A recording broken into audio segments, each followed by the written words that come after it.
Hello and welcome to Asia News Sunday. I'm Susan Yu.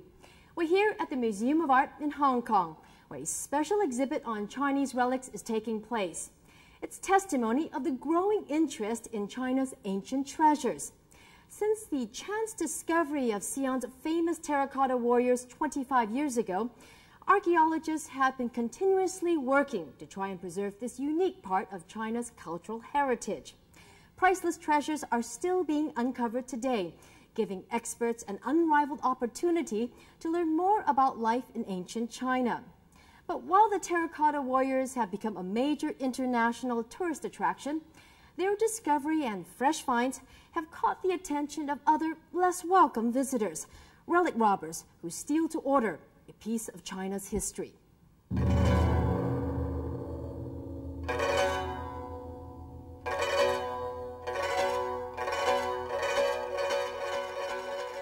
They serve and protect thousands of terracotta warriors.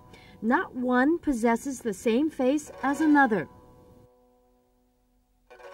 There are more than 6,000 relics discovered here. They are mainly soldiers making up the whole army at the site. They're here to defend China's first emperor, Qin Shi Huang, in his afterlife. He died in 210 BC during the Qin dynasty. But 22 centuries later, his legacy is alive more than ever. I've been working here for 21 years and I'm happy and very proud of this. Even if I weren't the president but just a staff member, I would be proud. When American President Clinton visited, he told me he wanted to be the president here, but I would never want to trade places with him. In 1974, farmers accidentally discovered what has become the 8th wonder of the world. And this month, China celebrates the 20th anniversary of the Terracotta Warriors' world debut, the 1979 opening of the Museum of Terracotta. Since 1974, the excavation work has been an ongoing process, not only for the small army of archaeologists working here, but also for Chinese historians who are still trying to find the keys to unlocking the mysteries still buried here.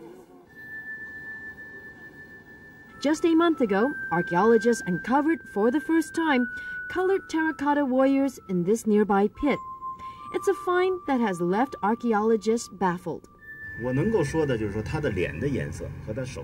don't know what it means. I can only say the face and the hand color is different. The face is green. Why is it green? We'll have to wait and see and do research on it. So proud are they of their discovery that, despite heavy security, museum officials allowed Asia News Sunday an exclusive glimpse into China's mysterious past. This is the head. You can see its color. We are now cleaning it. It is the only one we have found in 20 years. While researchers meticulously clean and analyze, we're taken to a nearby village. Archaeologist Duan Qingbao shows us the pit where 80 pieces of body armor and 30 helmets were found just last month. They date back to 2 centuries before the birth of Christ, and for the first time, the armor is allowing archaeologists the chance to piece together China's ancient history. But it's a history that's hard to protect. Stealing and smuggling of relics happen all the time, and it is serious. We know this when you look at the relics overseas. Some relics are protected and some aren't. That means people have a chance to steal them. The government is strongly fighting the problem by penalising offenders with capital punishment. For tomb robbers, the benefits outweigh the risks. Since the early 1990s, relic smuggling has become big business. That's especially so here in Shanxi province, home of 13 dynasties and steeped with treasures. It's a problem with demand. If there's no market for relics, then people won't put relics at home or give them to their friends. And that would mean that people would have no incentive to steal them. In 1994, the problem became so acute that a Relics Protection Bureau was set up to combat smuggling. Since then, the number of cases has plummeted from nearly 1,700 in 1994 to just over 200 cases in 1998. A couple of years ago, uneducated people disregarded the laws to just get rich. They stole from tombs, sold relics to Hong Kong, and they even ended up destroying some of them. Wang Baoping takes the problem personally. The 42-year-old has spent most of his life preserving China's cultural heritage. He shows us his latest discovery, trenches that housed tens of thousands of Western Han Dynasty relics. The discovery here is a cause for immeasurable celebration and concern.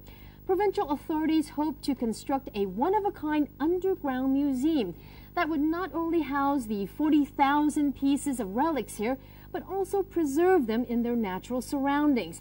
Now, that museum project will take at least 10 years to complete, and that's leaving archaeologists concerned. Robbers recently made their way to this site and removed scores of relics from the tombs of Emperor Yangling and his wife.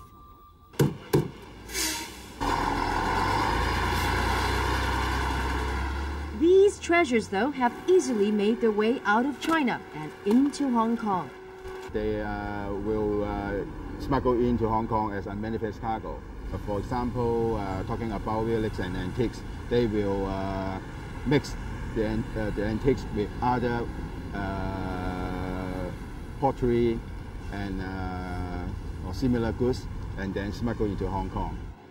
Since 1983, Hong Kong Customs have seized 12,000 relics worth about $17 million. The experts said the majority of these antiques receipts came from Xi'an in the mainland, and then probably they will end up in the markets overseas.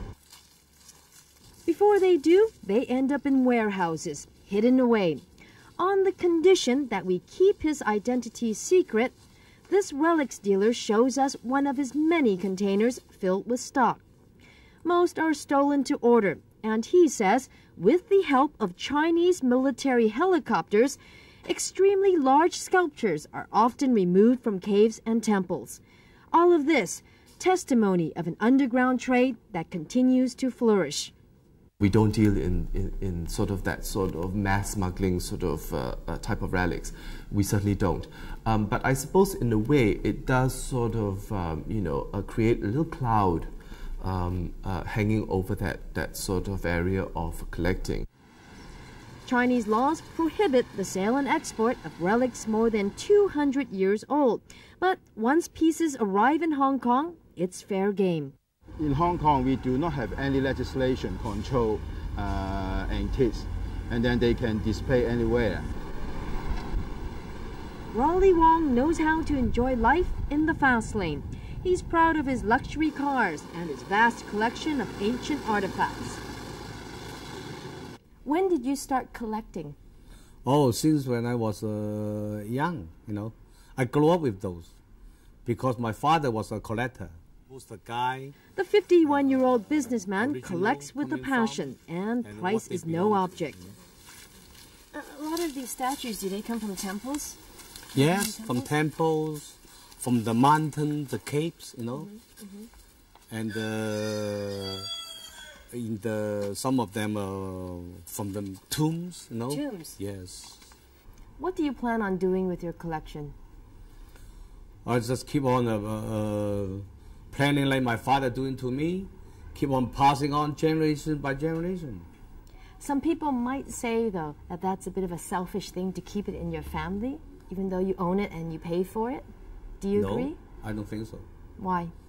Because everybody wants to own something, it's a part of our investment. Back in Xi'an, Chinese archaeologists hope that one day they too will see a return on their investment.